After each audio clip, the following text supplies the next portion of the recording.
여러분 안녕하십니까? 뉴스투데이 제주입니다. 오는 13일 고3 학생들을 시작으로 각급 학교가 순차적으로 등교 개학을 시작하는데요. 하지만 제주 지역 대학들은 당분간 비대면 강의를 이어가기로 해서 학생들의 등록금 환불 요구는 더 커지게 됐습니다. 김항섭 기자의 보도입니다.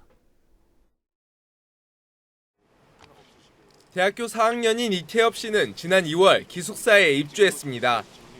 코로나19 여파로 1학기 수업 전체가 비대면 강의로 결정되면서 학교에 갈 필요가 없어졌지만 이미 기숙사 비용을 지불한 상황. 학교의 시설물들을 이용하는데 좀 제한이 있는 것도 사실이고 이미 입주할 때부터 비용을 전부 냈기 때문에 그래서 좀 부담이 있죠. 아무래도 집에서 살 수 있는데 그 비용을 제가 내고 기숙사 사는 거니까. 온라인 수업도 불만입니다.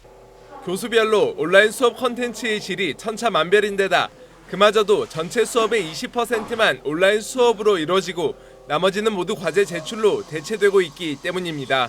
학생들 대부분이 인터넷 검색을 통해서 과제를 대체하고 있는 실정인데 등록금을 내고 좀 심화된 전공을 배우고 싶어하는 학생들 입장에서는 아무래도 좀 불만 사항이 많지 않나라고 생각이 듭니다. 초중고등학교의 등교 개학이 결정됐지만 도내 4개 대학은 여전히 비대면 수업을 이어가고 있습니다. 코로나19 확산세는 꺾였지만 아직도 상황을 예측하기 힘들어 대면 수업으로 전환하기가 어렵다고 판단한 겁니다.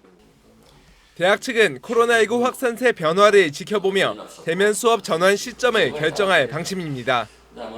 비대면을 원칙으로 했고 그다음에 성적도 절대평가하는 걸 공지를 했는데 그 상황이 변해서 코로나가 사태가 안정이 되면 우리가 사전 공지한 후에 대면으로 전환할 수 있다. 학생들은 거의 한 학기 수업이 파행으로 진행됐다며 등록금 일부를 환불해 줄 것을 대학 측에 요구하고 있습니다. 등록금 문제에 대해서도 이제 좀 강력하게 주장을 하려고 하고 있어요. 이제 학생들의 수업의 질에 관련된 가장 큰 직결된 문제이기 때문에 이런 부분에 있어서는 저희도 학생들의 목소리를 내야 하는 게 맞다고 생각합니다. 코로나19가 안정되는 상황에서 도내 대학들이 비대면 강의를 이어가면서 학생들의 불만이 커지고 있습니다. MBC 뉴스 김항섭입니다. 제주 4.3 특별법 개정안의 20대 국회 임기 내 처리 여부가 주목됩니다. 국회 행정안전위원회는 내일 오전 10시 법안심사소위원회를 열고 4.3 희생자 배보상과 군사재판 무효화를 담은 민주당 오영훈 의원 대표 발의안과 박광훈, 권은희 의원이 제출한 법안 등 4.3 특별법 개정안 5건을 병합 심사할 예정입니다. 이들 법안은 20대 국회 임기가 종료되는 오는 29일까지 처리되지 않으면 자동 폐기됩니다. 더불어민주당과 미래통합당은 지난 4.15 총선과 제72주년 4.3 희생자 추념식에서 4.3 특별법 개정안 국회 통과를 약속했습니다. 이태원의 한 클럽을 방문한 30대 여성이 제주에서 코로나19 확진 판정을 받았습니다. 코로나19 청정 지역이 된 지 하루 만에 다시 뚫린 데다가 밀접 접촉자가 많아서 지역사회 확산 차단에 비상이 걸렸습니다. 박성동 기자가 보도합니다. 제주도 14번째 확진자 A씨는 황금 연휴 기간인 지난 2일에서 6일 사이 함께 사는 지인과 서울에 다녀온 30대 여성입니다. A씨는 지난 5일 새벽 서울 이태원의 킹클럽에서 5시간 넘게 머무른 뒤 다음 날 제주로 돌아왔습니다. 킹클럽을 찾은 시간은 첫 확진자로 추정되는 용인거주 확진자가 다녀간 사흘 뒤. 하지만 A씨는 방문 사실을 자진 신고했고 증상이 없는 상태로 양성 판정을 받았습니다.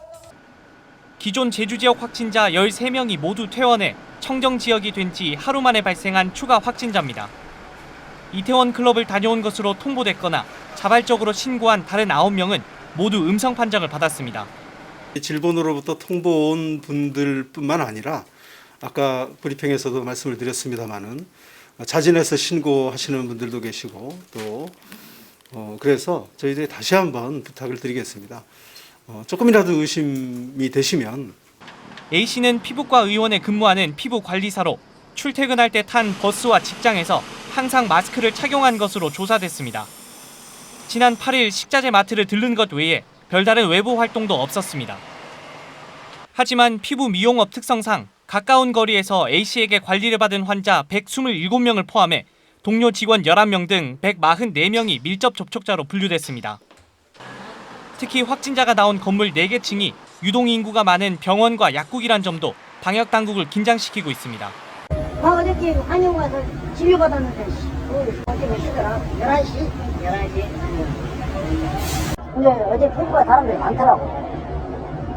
막 대기하고 있더라고. 내가 한의원 갈 때. 이야, 큰일 났네. 서울에서 시작된 집단 감염이 지역사회에도 영향을 미치면서 전국적인 코로나19 재확산이 현실화되지 않을까 우려가 커지고 있습니다. MBC 뉴스 박성동입니다. 중산간과 서부 지역 일부가 지하수자원 특별관리구역으로 지정됩니다. 제주도는 해발 300m 이상 중산간 450제곱킬로미터와 한경면 고산과 대정읍 신도리 일대 22제곱킬로미터를 지하수자원 특별관리구역으로 지정하는 내용의 동의안을 제주도 의회에 제출했습니다. 이들 지역은 각종 개발로 오염 위험이 높고 지하 수위가 낮아지는 추세여서 특별관리 필요성이 제기돼 왔습니다. 현재 지정된 지하수 특별관리구역은 해안지역 160제곱킬로미터입니다.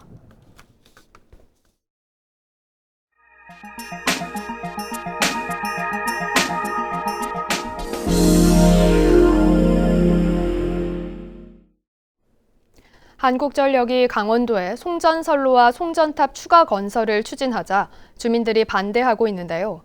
강원도의 송전탑 설치 규모는 전국 최고 수준인데 계속 늘어나기만 하고 전선 지중화율은 최하위 수준에서 벗어나지 못하고 있습니다. 강원 영동 이훈 기자가 보도합니다. 한 야산에 커다란 송전탑이 서 있습니다. 주변의 다른 산에도 산등성이를 따라 철탑들이 세워져 있습니다. 줄지어 있는 철탑들 사이에는 고압 전류가 흐르는 전기선이 지나고 있습니다. 도내 곳곳에서 이 같은 송전탑을 찾아보기는 어렵지 않습니다. 그만큼 강원도는 전역에 걸쳐 많은 송전탑이 설치돼 있습니다. 대부분 동해안의 발전소에서 생산된 전기를 수도권으로 보내기 위한 것들입니다. 도내 전력 사용량은 전국 사용량의 3%도 되지 않지만 송전탑 설치 규모는 전국 최고 수준을 보이고 있습니다. 강원도에 설치된 송전탑은 5,100여 기로 전국 시도 가운데 세 번째로 많습니다. 이런 상황에서 한전은 신규 발전소 건설로 송전선로의 용량이 한계에 다다랐다며 송전탑 추가 건설을 계획하고 있습니다. 땅값 하락과 경관 훼손, 전자파 발생 등으로 많은 피해를 봤던 주민들은 불만이 터질 수밖에 없습니다. 재산권이 많은 피해를 보는 거고요. 실질적으로 송전탑 주위에는 땅 거래도 안 될 뿐더러 제 가격을 받을 수도 없고. 게다가 도내 전선 지중화율은 전국 최하위입니다. 강원도의 송전선로 지중화율은 불과 1.1%, 전국 평균 12%보다 낮은 것은 물론이고 90%인 서울이나 71%인 인천 등 대도시와 비교하면 턱없이 낮은 수준입니다. 지중화를 하려면 한전하고 지자체가 돈을 반반 내야 되는 거잖아요. 네네. 네, 이게 사실은 돈 문제 때문에 지금 다 못하고 있는 거고, 네. 전국적으로 송전선로가 지중화가 돼 있는 데들은 대부분 광역시급이에요. 전력 생산에 따른 혜택은 수도권이 보고 강원도는 피해만 본다는 지적이 나오고 있습니다. MBC 뉴스 이용입니다. 맑은 햇살과 따뜻한 바람, 푸른 바다 등 자연이 치유 자원으로 새롭게 주목받고 있습니다. 자연 자원을 소재로 다양한 치유 콘텐츠와 프로그램이 시도되고 있습니다. 목포 박영훈 기자입니다. 5가지 종류의 갯돌이 풍파에 9계단을 만들어낸다는 구개 등 축구장 10개 크기가 넘는 해변에 서면 풍경이 마음에 건네는 언어가 됩니다. 막 시차가는 이런 그 분위기가 있을 때가 있고 또 이제 시끄러울 때 조용하면은 건너다 보게 이제 그 섬을 건너다 보면서 내가 생각하는 것을 다각도로 이렇게 생각하고 방풍림과 남해 섬을 벗삼아 80m 폭으로 이어지는 아름다운 해안의 푸른 바다와 바람, 파도 소리가 치유 자원 콘텐츠로 재탄생했습니다. 문화재청이 정돌이 구개 등을 포함한 숲, 해변, 산사, 고택 등 전국 명소 8곳에서 만든 마음 치유 콘텐츠입니다. 지난 2018년 이후 90여 차례 걸쳐 해양 치유 프로그램을 운영해온 완도군도 새로운 방식의 콘텐츠와 프로그램 제작에 나섭니다. 자연의 멋을 그대로 간직하고 있는 생일면, 그리고 복일면, 금이름, 청산면, 아무튼 여러분들이 알 수 있는 우리 안도군의 12개 읍면이 자연 자체적으로도 치유가 될 수 있는. 또한 태안, 울진, 고성과 함께 거점으로 선정된 완도군은 내년 말 신지 명사심리 해변에 지상 2층 규모의 전국 첫 해양 치유센터를 개장합니다. 모래찜질과 해수탕 등 대중성 높은 시설에 전문 치료사 30명 이상을 배치하는 치료실도 설치해 컨텐츠와 현실의 해양 치유가 공존하는 장을 선보일 예정입니다. MBC 뉴스 박영훈입니다.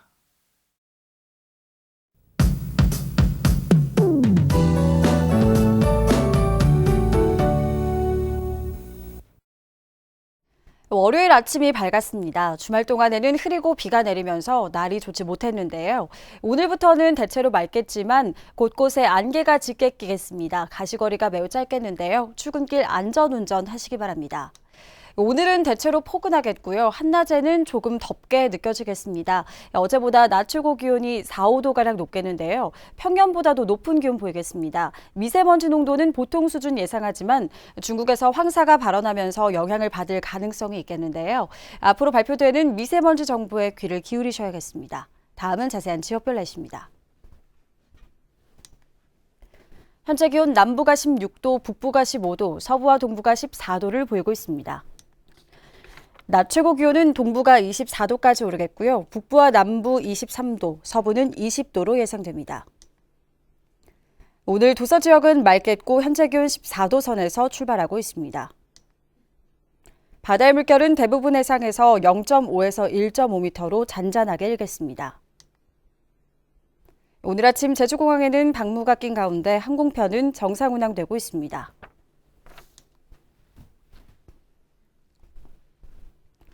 주간 날씨입니다. 이번 주엔 대체로 맑겠지만 금요일에는 비 소식이 들어 있습니다. 날씨였습니다.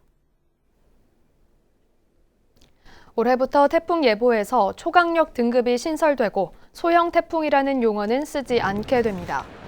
기상청은 현재 약, 중, 강, 매우 강의 4단계인 태풍 등급에 초강력을 추가하고 약 등급을 삭제하며 소형과 중형, 대형 등으로 구분해온 크기 예보를 폐지하기로 했습니다. 기상청은 최근 10년간 발생한 태풍 중 매우 강이 절반을 차지했고 소형 태풍도 강도는 강할 수 있어 이같이 결정했다고 밝혔습니다. 제주 지역 양돈 농가 절반 이상이 배출 허용 기준을 초과한 것으로 조사됐습니다. 제주 악취관리센터가 악취관리지역 112개 양돈 농가의 악취 실태를 조사한 결과 배출 허용 기준을 1회 이상 초과한 농가는 제주시 46곳, 서귀포시 13곳 등 모두 59개 농가로 나타났습니다. 악취관리지역 주변 19개 마을의 실태 조사 결과 대부분 최고 농도가 10배수 이하로 나타났지만 서귀포시 대정읍은 최고 농도가 20배수로 악취 농도가 가장 높았습니다. 제주문화예술재단 임원추천위원회는 지난 8일 이사장 후보 제공모를 마감한 결과 도내 4명, 도외 9명이 응모했다고 밝혔습니다. 문예재단 임추위는 이사장 후보자에 대한 서류와 면접 심사를 거쳐 최종 후보자 2명을 도지사에게 추천할 예정입니다. 한편 지난 3월 진행된 이사장 공모에서는 도내외 인사 15명이 응모해 최종 후보자 2명이 추천됐으나 원희룡 지사는 적격자가 없다며 문예재단에 다시 추천해 줄 것을 요청했습니다. 제주시는 헌옷을 저개발 국가에 수출해 수익을 얻는 이른바 무허가 의류수거함을 제도권으로 흡수하는 방안을 검토하고 있습니다. 의류수거함은 수거업체 사이 이권 다툼으로 클린하우스 주변에 난립해 도시미관을 해치는 문제가 제기되었는데 현재 제주 시내에만 2,000여 개가 설치된 것으로 추정됩니다. 제주시 노형동의 초고층 건물인 드림타워 준공을 앞두고 제주참여환경연대가 드림타워의 문제점을 해부할 시민연구팀 브레이크 더 드림팀을 모집합니다. 브레이크 더 드림팀은 드림타워 개장으로 인한 하수 문제와 지하수, 교통 문제와 열과 빛 반사, 풍동 문제들을 추적하고 기록해 도민 사회에 알리게 됩니다.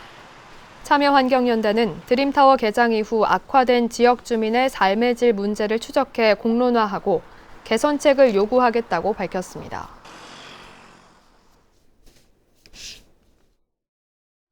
뉴스투데이 제주였습니다. 여러분 고맙습니다.